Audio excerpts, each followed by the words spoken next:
Ladies and gentlemen, welcome to the Intel Extreme Masters World Championship for StarCraft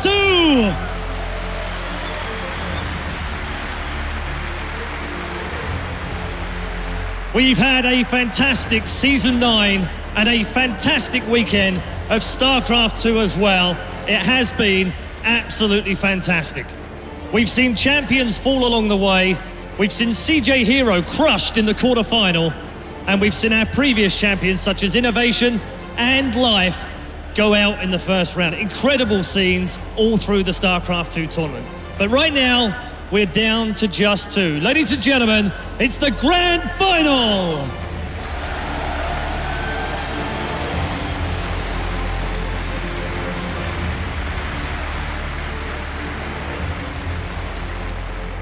It's time to bring our players to the stage. Our first player has one Premier Championship to his name, but he wants the big one. He wants a World Championship to match his teammate from 12 months ago.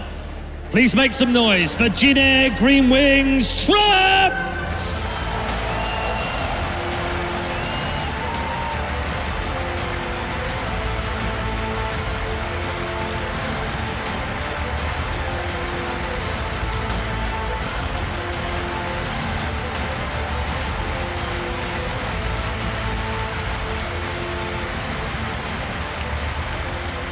And his opponent is a double GSL champion in the past. He is also a Kesper champion. But right now, none of that matters. He wants the world title for himself. Please welcome KT Roaster Zest!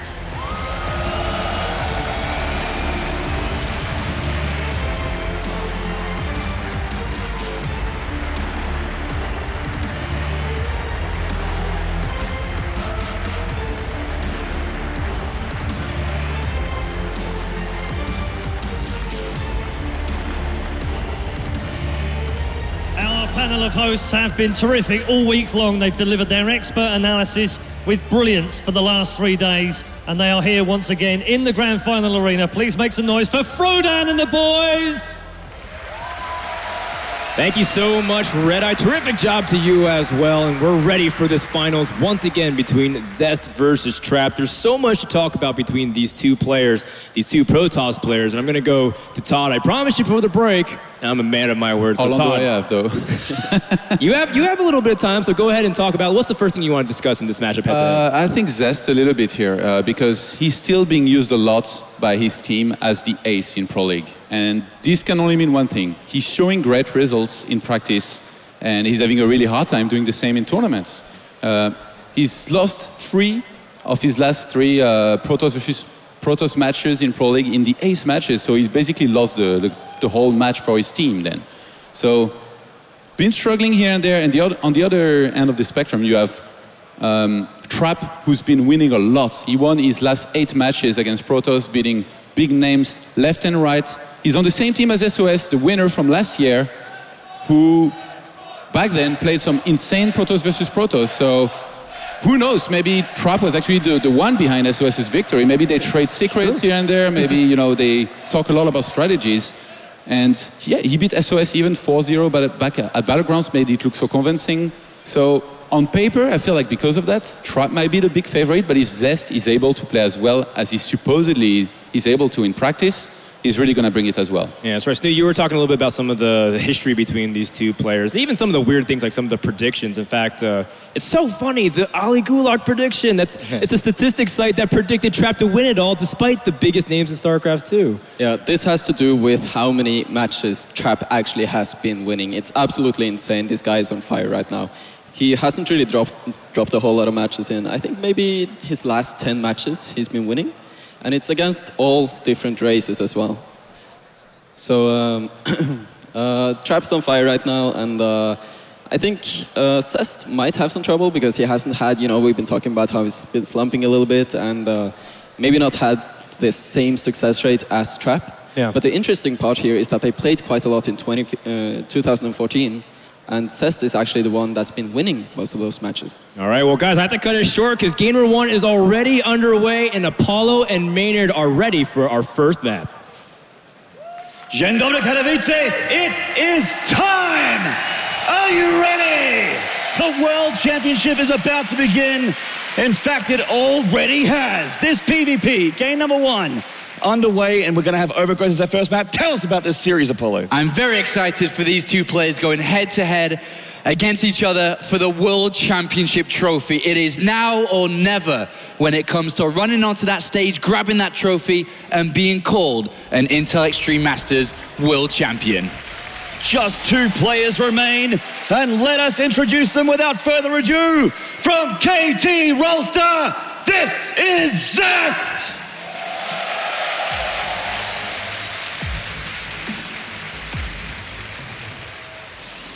And in the top right, from Jin Green Wings, this is Trap!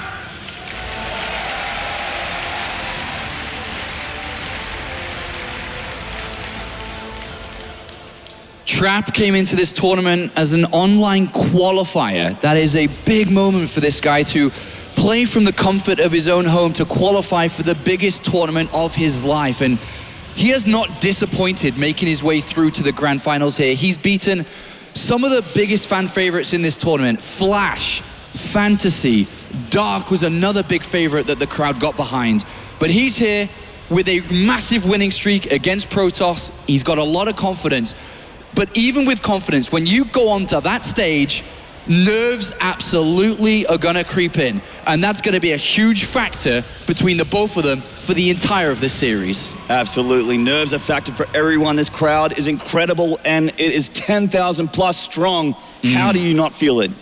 Well, you've got to buckle down and think about one thing alone, and that is StarCraft 2. Zest has done that multiple times before. He's won 3 StarCraft 2 championships in 2014, but as the boys mentioned, he has struggled in 2015. But out of nowhere, he's entered this tournament as a finalist from Toronto about 6 months ago. So it was even questionable whether he was going to be able to compete with the best of the best at this tournament, but he's made it to the grand finals, and here we go. Trap coming in for the scout now, seeing what's up in Zest's main. Everything looking very hunky-dory. Yeah. Didn't see that extra pylon on the lip there, though. But he does see double gateway. So both players have opened up here with pretty standard openings in Protoss versus Protoss. This is a very comfortable opening to go for a second gateway really early on, to be able to pump out 2 units at a time and just take control of the map a little bit more, or at least be safer if your opponent was trying to be aggressive towards you. You're just going to have a bit of a comfortable area to be able to move around with and feel safe. The more map control, the more vision you have, the better, the safer you feel, so you know what's coming at you and how to prepare.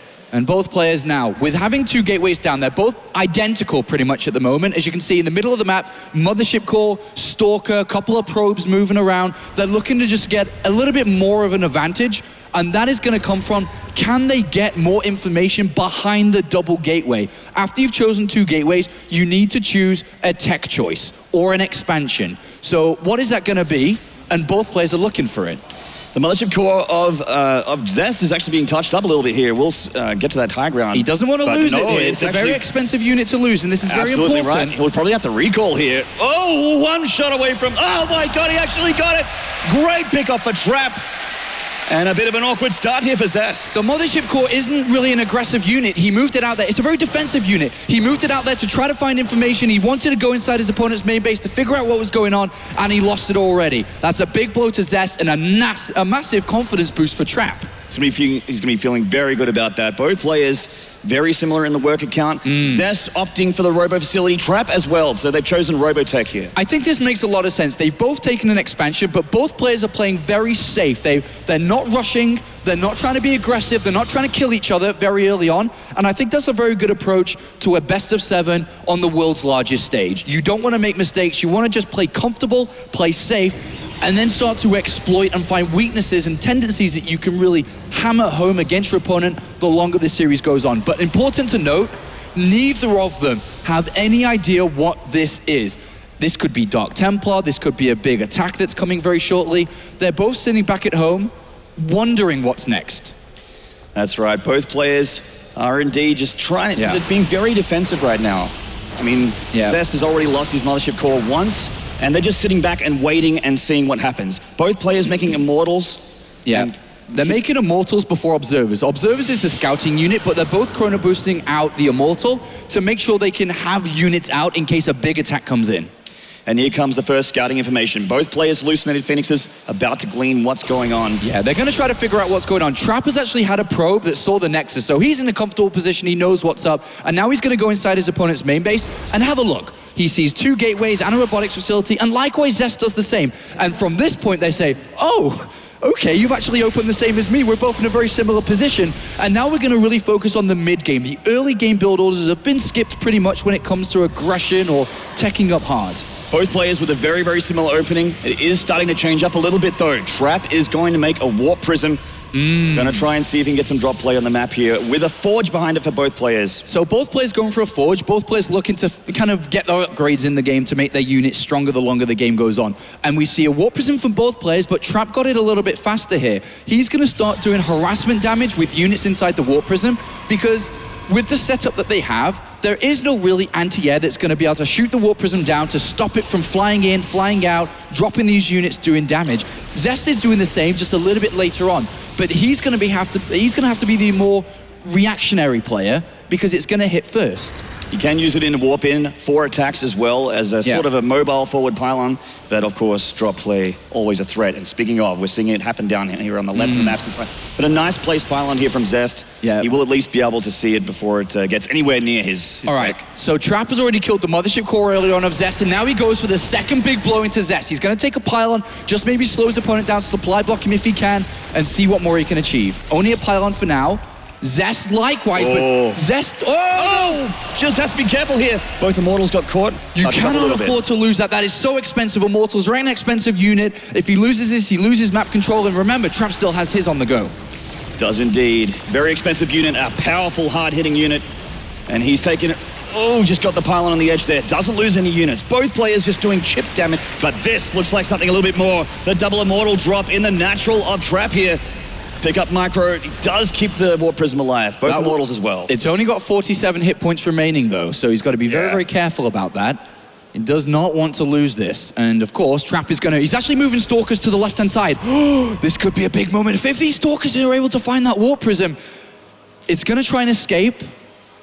Oh, it's very close, but Trap isn't gonna see it. He knows where it's probably hidden, and it was there a few seconds ago. Just a few seconds too late is Trap. And both players switching into the Colossus tech with Twilight Council behind it, heading into Tier 2 as they finish their +1 upgrades. And Trap looking to take a third as well. Yeah, they've tried to do a little bit of harassment, and yes, they have. They've slowed each other down just a little bit by picking off a unit or pylon here and there. But overall, neither of them have committed to building a large army. But now we're moving into the stage of the game where that can actually happen now. Colossus tech has been upgraded, or really has been built, and we're seeing them come out one by one. But there's one big difference between the two of them, is that we see a third base down for Zest, a third base down for Trap a little bit earlier than Zest. But Zest is moving out. He knows his third Nexus is there. So what he's going to probably try to achieve is take the middle of the map and see if there's an opening. He's going to have a look with that hallucinated Phoenix. Where is Trap's army? If it's too far to the right-hand side flank, what happens if he sneaks up the left and is able to kill the Nexus or find an opportunity? And very similar, Trap is doing the same. Actually, Zest is just going to hold the watchtower here and watch Trap's army go by. He knows exactly where it is. And there's 3 Immortals to where's 2. And here we see Zest warping in a couple of units. If Trap stays here, this is a massive opportunity for Zest to take a good fight and a winning fight. Indeed. Zest pulling back. But this is a good position for Zest to be in. He has map control. Right now, Trap sees very limited amounts of information. Trap doesn't know where Zest is. Zest knows exactly where Trap is, and Zest has put that Warp Prism to the left-hand side. And he wants to do damage towards this base, but unfortunately that's not going to be the case here as the Stalkers have moved.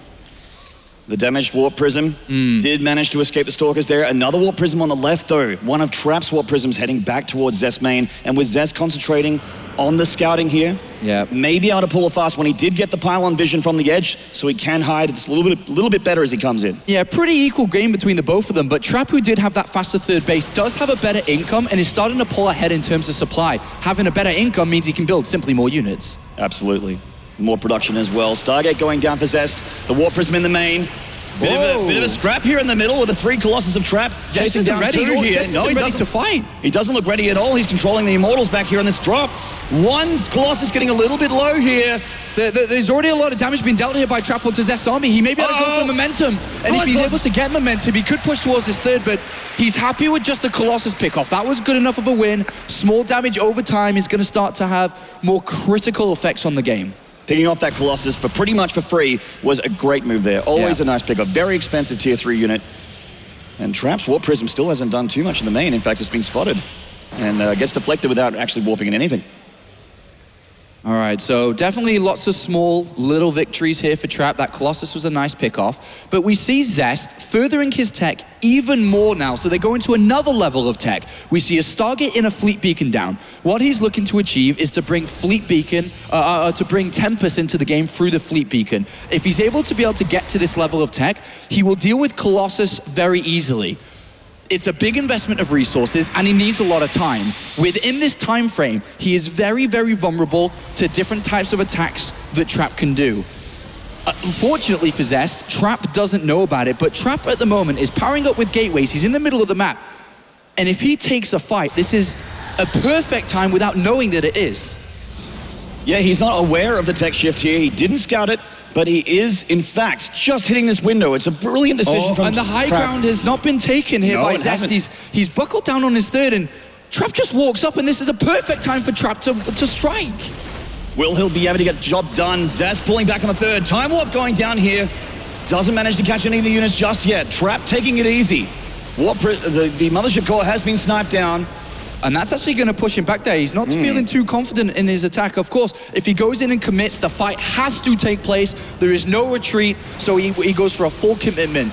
But unfortunately, because of his lack of confidence, maybe nerves, maybe unsure if it is going to be a winning victory, he's giving time for the technology of the Tempest to come into play. And as mentioned, if they start to rise in numbers, Zest is going to have a good time in these fights. He is indeed. Those Colossus are going to start getting picked off, and if you don't have Tempests of your own, your Colossus count can start to skyrocket. Zest's army's out of position, though. He's bringing all of it to come defend that Warp Prism. Yep. All these Tempests just need to be careful here. They could be sniped. Yeah, look how much damage they do to the Colossus. Yeah. That's exactly why he wants them in the game. And they're about to pick off a low health one here on the left. A damaged one on the right here. Tempest doing a bit of hurt. The third under a couple Zealot sieges here is actually doing a little bit of probe damage. A lot of probe damage. 9 probes going down. Nice move from Trap. Yeah, very nice move from Trap there. Pulls both armies to the left-hand side, then sneaks in to the right-hand side with a few Zealots, killing 12 of his opponent's workers, kind of crippling his income for a little bit here. Hopefully that slows Zest down enough to where Trap can start to climb up. As you can see, look at the mineral and gas difference between the both of them because of the different moves we just saw from Trap. Hopefully this gives him enough time to build up a good enough army to go against Zest. But Zest now has a very, very strong army to what Trap has. And he's going to be wanting to move out surely and look to push that advantage. Trap is going to make a Stargate and a Fleet Beacon of his own to get his own Tempest up, because he is going to be up against the Colossus that he needs to deal with, and also to deal with the Tempest. But Zest obviously is going to have a Tempest count advantage. And Trap knows that very shortly Zest is going to move out to really use these Tempests to his advantage. And because he knows this, he's invested money into the Dark Shrine for Dark Templars to counterattack. He's building a Warp Prism and still sending Zealots around, because if he can hold off against an attack while crippling his opponent's economy and infrastructure further, he will win the game. It's that simple. But the big question comes, can Trap survive against the Tempest count? His Colossus are going to die so fast, and they are the damage dealers. They are, and they splash damage as well. They tear apart everything on the ground. Oracle looking to find the army so he can use his spell of Revelation to just reveal the army where it is, giving the Tempest an ideal chance to shoot onto the Colossus. He drops the Revelation, but it's not on the Colossus, it's on the Stalkers here. Here we go, He's big fight. This could be win or lose for map number 1 right here, Maynards. Trap hallucinating some Colossi here to try and miss the targeting of Zest. He's moving into a choke. The Tempests are targeting down the Colossus one at a time. They are hitting some of the hallucinated ones. There's a bunch of Dark Templar from Trap that he's walked in, and they are doing so much damage to Zest's army! Oh my god! Zest's army is dwindling here. Trap is pushing this back with the Tempest advantage. The Tempest advantage be damned, Apollo. He's pushing this all the way. I can't believe that he didn't have an observer with the army, and Dark Templar just went straight to the army and have destroyed everything. That air advantage that Trap knew was going to be a problem He's dealt with it, he's pushing Zest back, and that was a big win for Trap. These Dark Templar being real clutch for Trap during that attack. And he is going to counterattack. And what has Zest got back at home? Not that much, not that much. But he's got to be careful not to overextend too far. He's just got to gather his forces and go again. There's still Dark Templar in here doing damage, but this is a great position for Trap. Remember the income difference between the two of them? That is still a big problem for Zest. The charge loss of Zest are coming in. A couple of the Archons are down. Dark Templar still doing damage on the ground here. And the Observer only now just joining the fight. Yeah, dealing a lot of damage here. And Trap is a little bit too eager. I think he's out in the middle of the map, and this is being punished by Zest. And all of a sudden, just like that, a flick of a switch, Trap is in trouble. Such is the nature of this beautiful game, Apollo. One Colossus getting taken down on the back. Such an expensive unit. Trap pulling all the way back into his natural. Yeah, and now both players are kind of in this position where, whew, that was a tense couple of moments. Trap going to continue on with the harassment with Dark Templar, but Zest at the moment has a small supply advantage, but a pretty big army supply advantage because his worker count is low.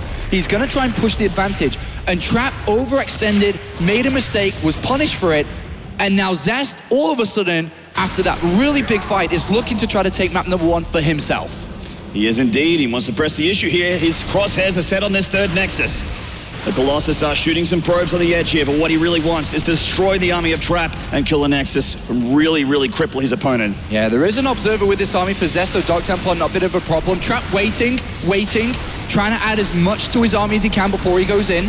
And some Tempest from Trap joining from the right here. There's actually doing a fair bit of damage to these Colossus from the back. Oh, a Warp Prison pickup here from Zest. A nice save. Yeah, and that's great micro there by Zest. The Colossus staying alive for much longer than he thought they would. They will eventually go down, actually. Oh, beautiful micro from Zest, keeping those Colossus alive. So sick. One does eventually go down, and they are going to dwindle in number, and the Archons are pushing through. Trap, what's he got left? What's he got left? Not too much. The Tempest actually getting towards that Colossus, but there is a 4th base here for Trap, and he's had that for a long time, so he does have a decent income, and maybe he can build enough units to hopefully push this back. But another round comes in from Zest. He's getting into this 3rd base. He's killed 22 probes. So that income, not as good as it was before. And Trap, it felt like this was his game, but Zest has been able to turn it around, and it looks like he shall take the first map of the Intel Extreme Masters World Championship Final. GG!